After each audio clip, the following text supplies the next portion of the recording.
As Nigerians are aware, the 2023 general election is approaching its concluding stages. Arising from the Presidential and National Assembly elections held on the 25th day of February 2023, the Commission promised Nigerians that there will be improved processes during the governorship and state assembly elections held yesterday, Saturday, 18th March, to ensure more optimal delivery of personnel and materials to various locations for the election, to facilitate the opening of polls on time. Consequently, majority of the polling units nationwide opened on schedule and citizens were attended to promptly. Similarly, there was improved voter authentication using the bimodal voter accreditation system, BVAS, while the uploading of the polling unit results to the INEC result viewing portal witnessed a remarkable improvement. We have left no stone unturned as far as the processes and procedures under the control of the Commission were concerned. However, for difficult and unforeseen circumstances outside the Commission's control, we did our best to respond, especially where processes were disrupted by actors over whom we have little or no control. Such diabolical behavior did not only affect citizens, but also impacted on the Commission's officials and processes. INEC staff, both regular and ad hoc, were victims of violence. Some of our staff were abducted, some were harassed, some were intimidated, some were hospitalized, and in one case killed. Nevertheless, where we could not deploy to enable citizens to vote, the Commission took decisive action to remobilize to such places to enable citizens to exercise their franchise. Unfortunately, we could not extend the same to areas where voting was disrupted and election materials destroyed. We are keeping our eyes on those areas and will not hesitate to remobilize where the outcome of the election is affected. At the moment, collation of results and declaration of winners for the 28 governorship and 993 state assembly elections are ongoing nationwide.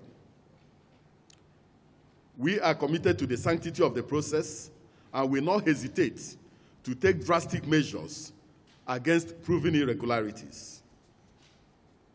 Allegations of voter inducement, harassment, and manipulation of results will be reviewed and addressed.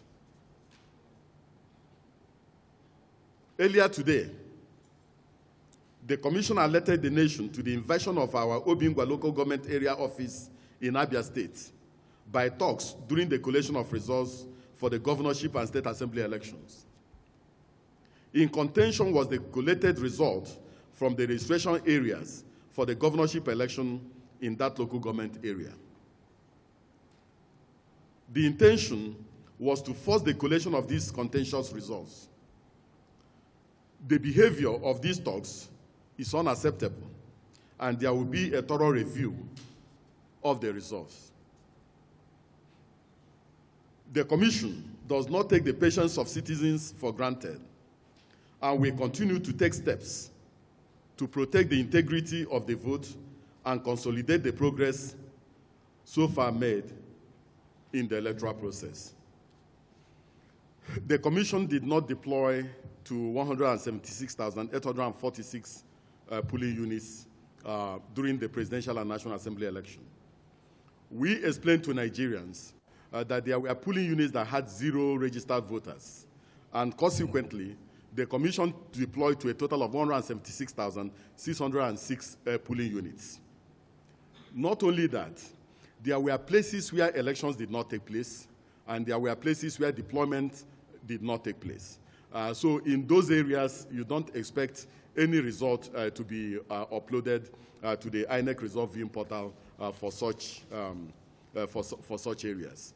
So the Commission, before we reconfigure the beavers for the governorship and state assembly election, we made sure that every data that was left behind in the beavers relating to the presidential and national assembly election was pushed to the back end for purposes of giving those who want to go to court or giving litigants the opportunity of having the data from the back end of the Commission relating to those who were accredited during the presidential and national assembly elections.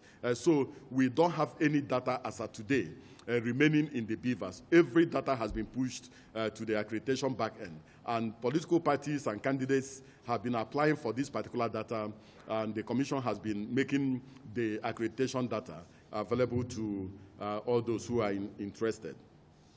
On the issue of the number of staff abducted, we are still collating figures relating to the staff of the Commission that have been abducted. But we know that in 2 or 3 states of the Federation, some staff of the Commission were abducted. Some of them have been released, and some of them are still facing various degrees of threat in various states of the Federation. I'm sure that by tomorrow, or by the time the collation of results ends, we will have a complete picture of the number of staff abducted and the number that are facing one form of harassment or intimidation. The last question on the issue of challenges with the uploading of a polling unit level result. With the governorship and state assembly election, you can see that there was improved performance of the INEC result viewing portal in terms of uploading of polling unit results in real time. You can also notice that there was improved performance in terms of voter accreditation and authentication. What that means is that the Commission is making progress and also making efforts to overcome whatever challenges we recorded during the presidential and national assembly election. But I believe that in the fullness of time, when we are done with all the elections, as an electoral management body, we will sit down, do both internal and external review of our processes and procedures. And there's a possibility that during that particular time, we may come up with more measures or more actions to be taken to make sure that the type of glitch we experienced during the presidential and national assembly elections does not reoccur anymore. By the provisions of the Constitution, by the provisions of the Electoral Act, and by our regulations and guidelines, there are various actions to be taken when certain things happen.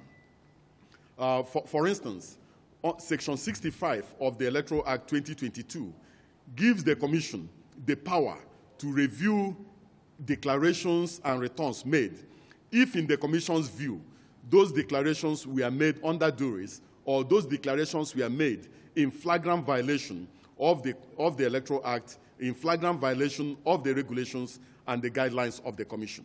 So the Commission has the power to carry out that particular review. Secondly, the Commission can go back to go and conduct a supplementary election in a constituency if, for instance, out of the Commission did not, in the first place, mobilize to that particular location. Let me give you a practical example. Yesterday, the Commission could not conduct election at the Victoria Garden City in Lagos. That particular election took place today because there was a disagreement between the Commission and the residents in the estate relating to the siting of the polling units. Prior to yesterday, the polling units were located inside the estate itself. But because of issues that arose during the presidential and national assembly elections, we decided to bring out the polling units out of the estate. So there was a disagreement. So elections did not take place, and we decided that that election should take place today because there was an agreement between the Commission and the residents in that particular estate. Now, if during the conduct of an election has been disrupted in certain places, in some instances, the law and our regulation says that if our processes and our procedures are disrupted, or if there's resistance to to the use of the beavers, that we can give 0-0 to that particular polling unit and take it that everybody in that particular polling unit has voted. In some instances, if elections are cancelled in some polling units, and then during the process of collation, we look at the margin of lead, and we believe that the margin of lead, or the collation and returning officer believes that the margin of lead will affect the outcome of the election, we can go back and conduct a supplementary election in those places. So some of the processes and procedures relating to whether we will conduct supplementary election is within the purview of the collation/returning officer to make that declaration. But reviews that are made after declarations and returns are made remains within the ambit of the commission, and the commission can do those reviews. So it depends on the circumstances, and also it depends on issues arising from those ones. Now, in relation to Kano, as at now, I don't have information, or we don't have information relating to what is going on in Kano presently.